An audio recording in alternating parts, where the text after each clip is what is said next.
Hello everyone, मैं Lavkush Upadhyay, biology faculty at Dakshina. स्वागत करता हूं आप सभी का दक्षिणा ई लर्निंग प्लेटफॉर्म पे। तो आज का जो हमारा टॉपिक है, जो चैप्टर है, वो है नेचुरल रिसोर्सेज, लेक्चर नंबर 1। तो नेचुरल रिसोर्सेज क्या है, राइट, इसके बारे में डिटेल में डिस्कस करेंगे हम इस चैप्टर में, और ये हमारे लिए किस तरीके से बेनिफिशियल है। तो first of all I am going to discuss about natural resources, right. Natural resources की हम बात कर रहे हैं। नेचुरल रिसोर्सेज यानी कि ऐसे रिसोर्स जो कि नेचर ने हमारे लिए बनाए हैं, हमारे बेनिफिट्स के लिए बनाए हैं, राइट, जिनसे कि हम डायरेक्ट बेनिफिट्स ले सकते हैं, जो कि हमारे काम के हैं और हम जिनका इस्तेमाल कर सकते हैं, वो सभी नेचुरल रिसोर्सेज है, जिसकी वजह से हमारी एग्जिस्टेंसी पॉसिबल हो पाई है। जितनी भी लाइफ फॉर्म है, आप जानते ही हैं कि जितने भी प्लैनेट है हमारे यूनिवर्स में, उन सभी प्लैनेट्स में से earth is the only planet जिसपे की लाइफ एग्जिस्टेंसी पॉसिबल है, जिसपे लाइफ एग्जिस्ट करती है। इसके अलावा किसी भी प्लैनेट पे लाइफ एग्जिस्ट नहीं करती है, तो लाइफ एग्जिस्टेंसी हमारे प्लैनेट पे यानी कि अर्थ पे पॉसिबल है। और इसके पीछे जो सबसे बड़ा रीजन है वो है यहाँ के रिसोर्सेज। यहाँ के जो रिसोर्सेज है, हमारे प्लैनेट के जो नेचुरल रिसोर्सेज हैं, जो नेचर ने हमारे लिए क्रिएट किए हैं, राइट, उसकी वजह से ही ये लिविंग बीइंग्स, ये लाइफ फॉर्म हमारे प्लैनेट पे एग्जिस्ट कर पाती है। अगर ये नेचुरल रिसोर्सेज ना हो तो लाइफ का कोई मतलब नहीं है।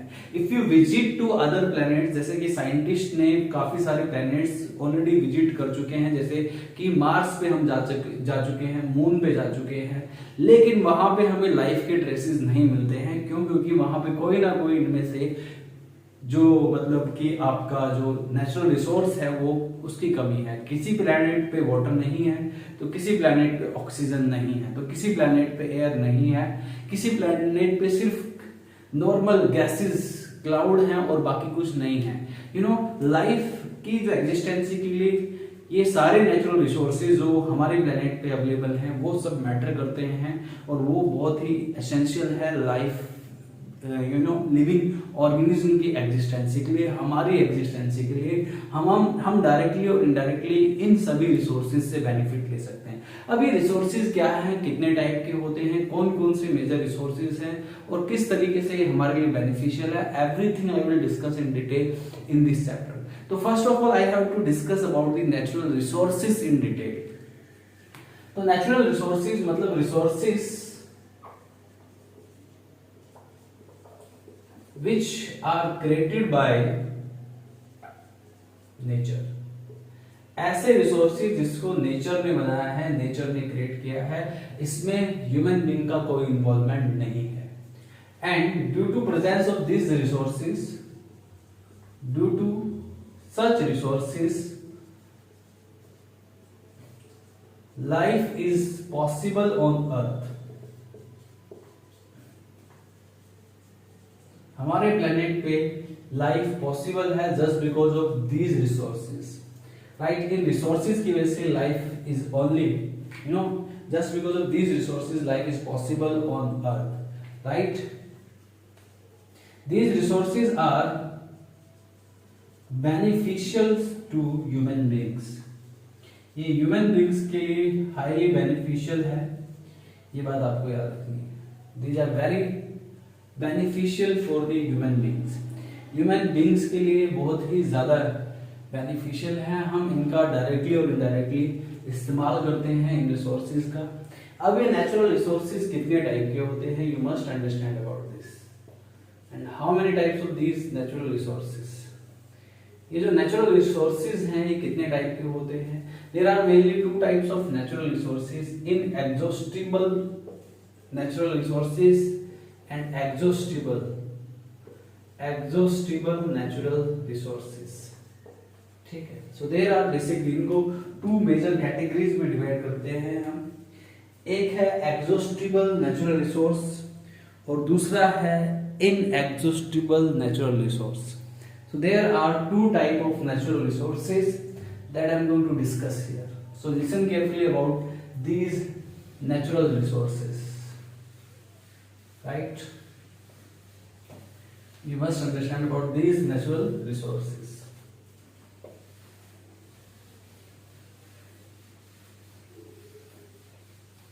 This is lecture number 1, right.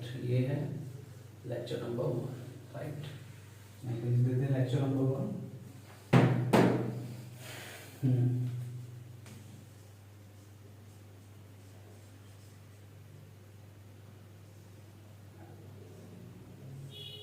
ठीक, तो ये जो नेचुरल रिसोर्सेज हैं इसमें इनएग्जॉस्टिबल नेचुरल रिसोर्सेज आता है एंड एग्जॉस्टिबल आता है। तो इनएग्जॉस्टिबल यानी कि ऐसे नेचुरल रिसोर्सेज जिसको जो कभी भी ह्यूमन एक्टिविटीज से एग्जॉस्ट नहीं हो पाते हैं। They can not be exhausted by human activities। ये ह्यूमन एक्टिविटीज से कभी भी एग्जॉस्टेड नहीं होते हैं, ये बात आपको याद रखनी है। They cannot be exhausted by human activities। Human activities से कभी भी ये रिसोर्सेज एग्जॉस्टेड नहीं हो सकते हैं। तो ये जो रिसोर्सेज है, these resources includes, in resources में जो आते हैं जैसे कि सोलर रेडिएशंस। सोलर रेडिएशंस की अगर हम बात करें, यानी कि यहाँ पे हम सनलाइट की बात कर रहे हैं। You know sun is the ultimate source of energy on this planet. हमारे प्लेनेट पे सन जो है अल्टीमेट सोर्स ऑफ एनर्जी है, right. And this energy source can never be exhausted by human activities, right. क्योंकि ये जो है हजारों लाखों करोड़ों साल से एग्जिस्टेंसी पॉसिबल है सन की। जब से यूनिवर्स का ओरिजिन हुआ है तब से ही सन हमारे सोलर सिस्टम का पार्ट है। और इससे मिलने वाली जो रेडिएशंस है, इससे मिलने वाली जो एनर्जी है, राइट, ह्यूमन बीइंग कभी भी right, it can never be exhausted by the human activity. हम इसको पूरी तरीके से कभी भी कंज्यूम नहीं करते हैं। ओनली सोलर रेडिएशन का 1% पार्ट ही प्लांट एब्जॉर्ब करके अपना फूड सिंथेसिस करते हैं और प्रोड्यूसर्स बनते हैं, राइट। और उसी 1% एनर्जी से हमारा पूरा सिस्टम जो है, इकोसिस्टम, हमारा पूरा बायोस्फीयर फंक्शनल बन पाता है, right. So this it can never be exhausted. वहीं वाटर की हम बात करें, पानी भी एक ऐसा रिसोर्स है। Water is also a such kind of resource जो कि कभी भी एग्जॉस्ट नहीं हो सकता। आपने काफी सारे स्लोगन पढ़े होंगे वाटर से रिलेटेड, जल है तो कल है, जल ही जीवन है, राइट। काफी सारे इस तरीके से स्लोगन बने हुए हैं। वाटर भी एक इंपॉर्टेंट रिसोर्स है हमारी एग्जिस्टेंसी के लिए, राइट। वैसे तो हमारे प्लेनेट पे 70% तक लगभग पानी है, लेकिन उसमें जो यूजफुल वाटर है दैट इज ओनली 1%। सिर्फ 1% ही ऐसा है जो कि हमारे कंजप्शन के लिए है, बाकी नहीं है। तो हमें अपने जो कंजप्शन के लिए 1% वाटर को मेंटेन करके रखना है। इसका मतलब ये नहीं है कि वाटर एक एग्जॉस्टिबल रिसोर्स है तो इसको हम वेस्ट करें, नहीं। कंजप्शन वाला पानी बहुत कम है और इसको हमें कंजर्व करना है, ये हमारा टारगेट होना चाहिए। तो सोलर रेडिएशन, वाटर, ठीक है, वाटर हो गया, सोलर रेडिएशंस हो गई, इन एग्जॉस्टिबल रिसोर्सेज है। एटॉमिक एनर्जी, एटॉमिक एनर्जी भी एक ऐसा ही रिसोर्स है।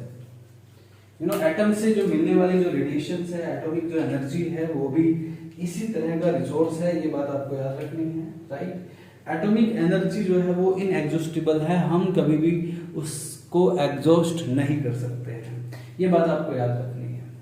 इसके अलावा हम यहाँ पे दूसरा एग्जॉस्टिबल रिसोर्स की बात करते हैं। Next is exhaustible resource. Exhaustible resources ऐसे हैं जो कि आसानी से एग्जॉस्टेड हो जाते हैं। इन एग्जॉस्टिबल रिसोर्सेज आर अनलिमिटेड। ये क्या होते हैं? ये अनलिमिटेड रिसोर्सेज हैं। ये पॉइंट भी आप लिखिएगा, अनलिमिटेड रिसोर्सेज है ये। लेकिन एग्जॉस्टिबल रिसोर्सेज जो होते हैं, these are very limited resources.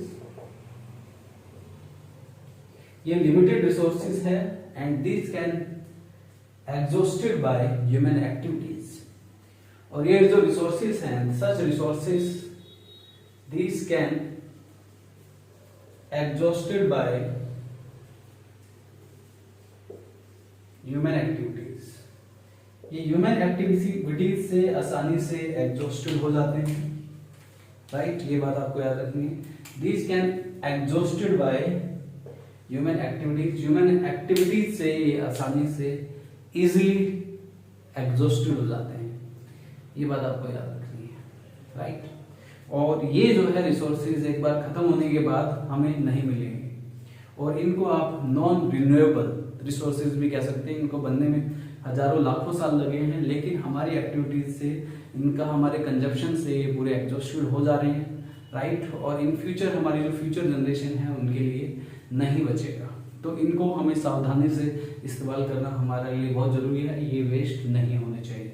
अगर हम इनको वेस्ट कर देते हैं तो हमारी जो फ्यूचर जनरेशन है, राइट, उनको ये रिसोर्सेज नहीं मिल पाएंगे।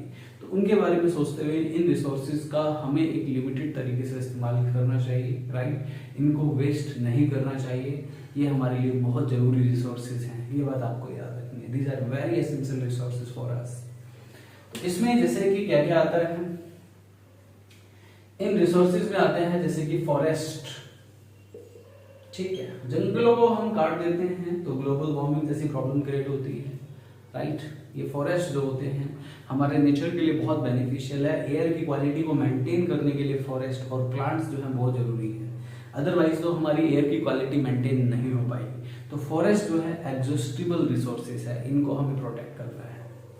Wild animals, even animals also are exhaustible resources. हम एनिमल्स का भी इस्तेमाल करते हैं, डोमेस्टिकेटेड एनिमल्स भी होते हैं, राइट। इनको भी हम, ये जो रिसोर्सेज हैं इनको हम, ये एग्जॉस्टिबल है, इनको हम एक्सप्लॉइट नहीं कर सकते हैं ज़्यादा, right. You know diversity, other living diversity, वो भी एग्जॉस्टिबल रिसोर्सेज हैं, राइट। फॉसिल फ्यूल्स जो हैं ये भी एग्जॉस्टिबल रिसोर्सेज है, यानी कि ये आसानी से एग्जॉस्टेड हो सकते हैं just because of human activities की वजह से ये रिसोर्सेज आसानी से एग्जॉस्टेड हो सकते हैं। तो इनको प्रोटेक्ट करना भी हमारी रिस्पॉन्सिबिलिटी, हमारी जिम्मेदारी बन जाता है, राइट। तो लिसन केयरफुली अबाउट दिस। अब ऐसे ही कुछ नेचुरल रिसोर्सेज के बारे में I am going to discuss in detail now.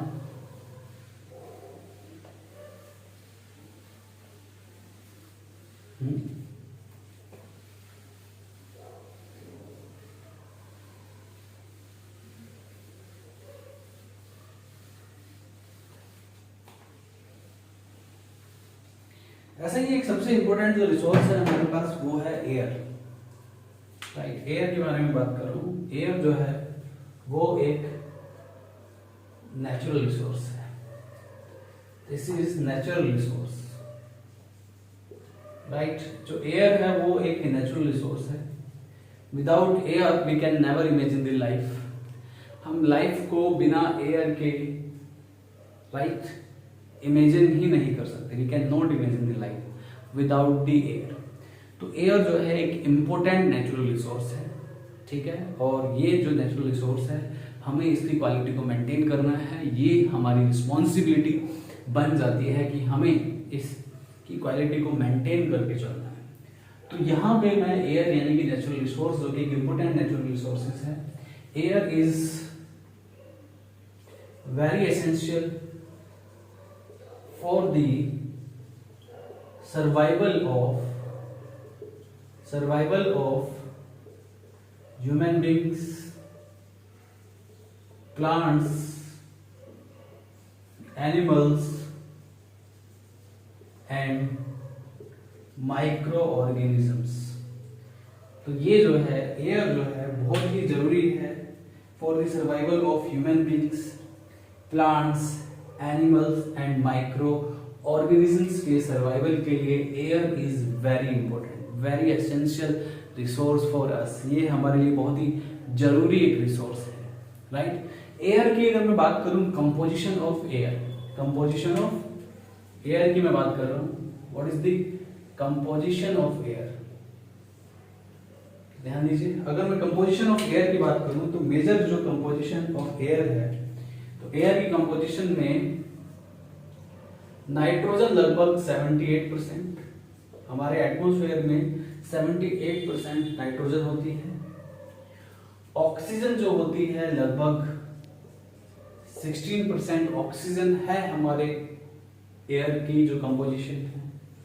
इसके अलावा यहाँ पे CO2 लगभग 0.3% है, राइट। और भी अदर जो गैसेस होंगी जैसे हीलियम है, आर्गन है, क्रिप्टॉन्स है, राइट, ये सब भी एयर में प्रेजेंट होती हैं। अदर जो गैसेस हैं वो only 0.2%। So this is about the composition of air. And air is very important natural resource for the plants, for the human being, for the animals and for the microorganisms. और ये सब compositions है, right? तो हम life को imagine ही नहीं कर सकते हैं विदाउट एयर, क्योंकि एयर जो है दैट इज इंपॉर्टेंट सोर्स। इसमें जो आप ऑक्सीजन देख रहे हैं this is very essential gas for us. Oxygen जो है हम इनहेल दी ऑक्सीजन, ऑक्सीजन जो है रेस्पिरेशन के लिए, हमारी बॉडी में एनर्जी प्रोड्यूस करने के लिए एक बहुत ही बेनिफिशियल गैस है, right. We can not imagine the life, we can not able to imagine the life without oxygen. A majority of organism, majority of life forms, plants, animals, ये सभी के सभी ऑक्सीजन का इस्तेमाल करते हैं as a source of energy. बिना energy के हम सरवाइव नहीं कर सकते हैं, बिना ऑक्सीजन के एनर्जी प्रोडक्शन पॉसिबल ही नहीं। वो बात अलग है कि हमारे एटमॉस्फेयर में 78% नाइट्रोजन है, लेकिन नाइट्रोजन का हम इस्तेमाल नहीं करते हैं, right. But nitrogen is also very essential for our atmosphere. एक बहुत ही इंपॉर्टेंट पॉइंट मैं आपको और बता देता हूँ कि यहाँ पे जो एयर की 95% जो एयर होती है वो हमारे एटमॉस्फेयर में प्रेजेंट होती है up to the 20 kilometers range of the atmosphere। ध्यान दीजिएगा 95%, कितनी 95% की बात कर रहा हूं।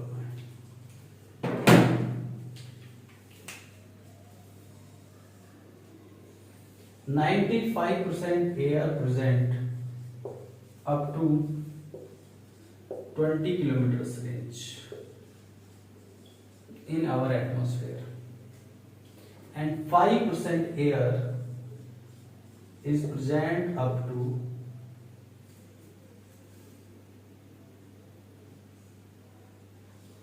230 kilometers range of the planet। ये बात आपको याद रखनी है, right?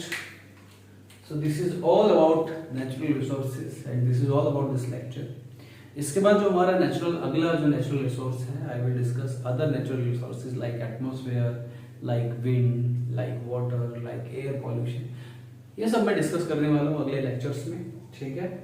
तो आज के लिए बस इतना ही, मिलते हैं अगले लेक्चर में with the another topic, right, that I will discuss in my next class. तो मिलते हैं अगले लेक्चर में, तब तक के लिए thank you very much, bye bye, take care.